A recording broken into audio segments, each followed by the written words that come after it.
Alors vous avez l'impression que je suis avec vous, mais en fait pas du tout. Je suis dans le Steam VR Home, c'est-à-dire la page d'accueil de tout l'environnement de réalité virtuelle de Steam. Et je suis en train de visiter une île déserte. Alors, le Vive d'HTC a ses fans et là ses détracteurs. J'étais parmi un des détracteurs tout simplement parce que je sens assez fortement le mal de mer en utilisant les solutions de réalité virtuelle. Ce que j'ai au-dessus de la tête, c'est le Vive Pro, c'est-à-dire la deuxième itération du casque de réalité virtuelle d'HTC. La différence majeure, c'est la définition des panneaux OLED qui est enfin agréable à regarder. Si vous avez déjà essayé la version de Sony, PlayStation, personnellement j'aime pas du tout. Vive était pour moi la meilleure solution, mais je voyais encore beaucoup les pixels et je viens juste de les essayer, je me sens pas très bien. Et bien là, avec cette nouvelle version, clairement, il y a non seulement plus de définition, j'ai l'impression que la latence a été améliorée, même si on n'a pas eu beaucoup de détails dessus, mais clairement aussi on a un bien meilleur effet 3D, le caractère spatial des éléments qu'on voit autour de nous est bien mieux rendu, et du coup on se sent un peu mieux, on a moins l'impression d'être dans un jeu, on a l'impression vraiment d'être dans une réalité virtuelle. Ça tombe bien, la VR ça veut dire réalité virtuelle.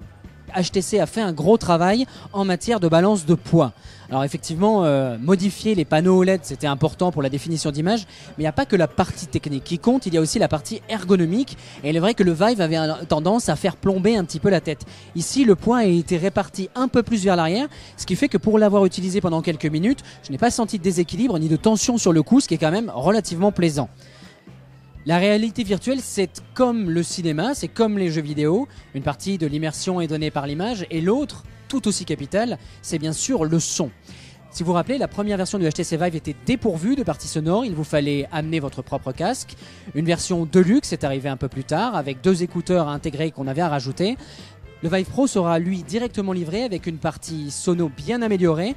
La spatialisation est largement meilleure, nous dit-on. Techniquement, on n'a pas trop su nous dire comment, quel est le nouveau composant.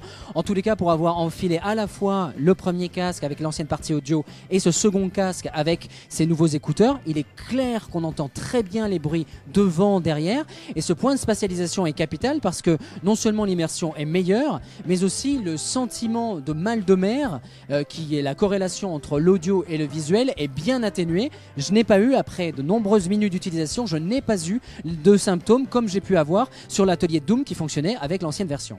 Alors il y a l'ergonomie du casque qui comptait beaucoup, on l'a vu, la partie audio, l'équilibre sur la tête, mais il y a un deuxième élément d'ergonomie qui est vraiment hyper intéressant, c'est ce petit adaptateur, le Vive Wireless Adapter que cette personne a posé sur le casque de première génération, et en fait ça vous libère complètement de quoi ? De la tonne de câbles qui vous handicapait avec le premier Vive. Si vous vous rappelez, si vous avez eu la chance de le tester, de temps en temps on se retrouvait un petit peu embarqué avec les câbles, il fallait faire attention. Alors qu'avec le transmetteur, vous pouvez le voir, qui est placé au-dessus du casque, qui fonctionne avec la version 1 et la version Pro, et qui fonctionne sur une petite batterie que l'on vient clipper sur le côté.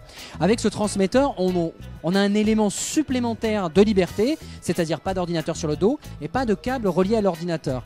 En plus du transmetteur et de la batterie, l'adapteur wireless est aussi livré avec, vous pouvez le voir, un module supplémentaire. Et oui, il va falloir équiper vos chambres ou vos salons avec un module supplémentaire qui transmet les informations. La technologie s'appelle Wireless Gig et ça permet d'avoir un temps de latence vraiment minimal entre le casque et l'ordinateur. Toutes ces améliorations techniques et ergonomiques sont bien évidemment d'abord au service des joueurs avec une meilleure immersion sonore et visuelle.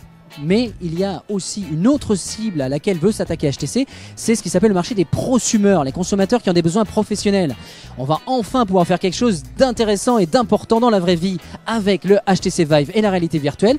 Et un des points intéressants, c'est qu'on va pouvoir former les futurs chirurgiens, n'est-ce pas ?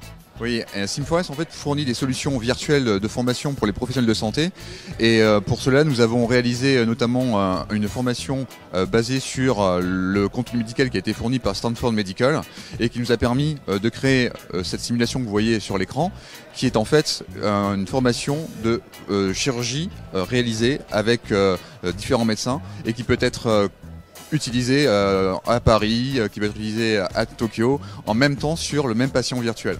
Cela permet en fait de pouvoir apprendre plus facilement les différentes étapes d'une procédure chirurgicale et ainsi comprendre peut-être un peu mieux la façon de réaliser le jour J de l'opération. En gros, ça veut dire qu'il y a vraiment, à l'heure actuelle, des chirurgiens qui utilisent un PC gaming et un Vive pour apprendre des techniques de chirurgie ? Oui, tout à fait, c'est le cas. C'est le cas déjà en fait aux États-Unis, puisqu'on a fourni au départ cette solution pour les États-Unis. Maintenant, on a commencé à le déployer en France et aussi en Chine. Et cette formation qui est dédiée principalement aux internes qui vont réaliser une chirurgie endovasculaire sont actuellement formés avec ce type d'outils.